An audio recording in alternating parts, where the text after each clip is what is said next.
Okay, guys, so today's subject of this lesson would be difference between men dancing and women dancing in a Latin dance. So there is almost no difference in the sense of technique and mechanics, but it's just a few styling things because of the structure the man build and the lady build. So let's go over the mechanics. So remember, when I was teaching you the mechanics, what we have to remember, that there is a pendulum action, this element of the pendulum. Then when we move, we have a leg passing element, and then we have the actual step. Also, as we were learning our elements, I introduced you to the body drifting, where your spine has to move. So moving leg is not enough, spine has to move.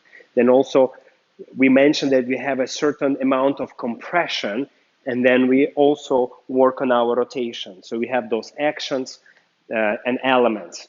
And of course, for the man or for the female, it doesn't really make any difference. Everybody has to do those elements, at least those, to have a great dancing. But what are the small differences? Like, for example, if Kristina and we will dance a basic rumba walk for you.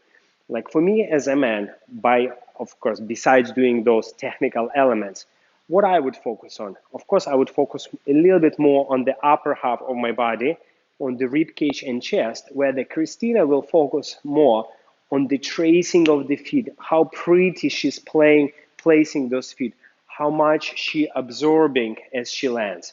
Where for the man, it's going to be more about the upper body breathing. But same time, both of us have to, trace the feet and make their legs beautiful. But just the small emphasis is a little bit on the men will be on upper body, and for the girls will be on the leg and passingness. So let's demonstrate for you with my count, so you can see the difference. And 2 and 3 and 4 1 and 2 and 3 and 4 1. And let's do just Cuban rock maybe. Sorry, and 2 and 3 4 1 2 and 3 4 1. So as you see, movement looks almost exactly the same, just with a little bit more emphasis. Why to do that? So the first of all, of course, for the girls, importance of the leg is vital, because the legs are exposed. Normally the girls dancing in the short dresses or Latin dress, so you can see the legs. For the guys, we always dance in the pants, so the legs are a little bit hidden, even though you have to, of course, try to do the good, strong legs. But for the leading point of view, let's say, if you want to dance with the girl, and let's say you don't have a connection, how would you communicate to her what you want to do? Of course, because she cannot look at your feet, otherwise her posture will be all the collapsed.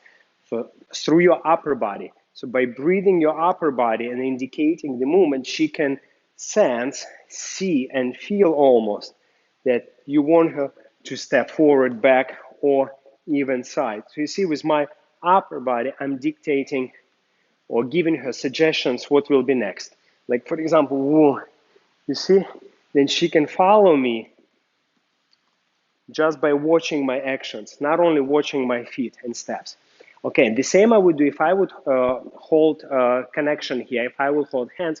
The same, I would try to connect through my upper body to my partner, walk forward, so she can feel me, whoom, whoom, whoom. Like, for example, here, if I want her to turn, I would kind of approach her here, and with my upper body, I will do almost like a swinging circle, so she's know what's next, and also it will keep me very active.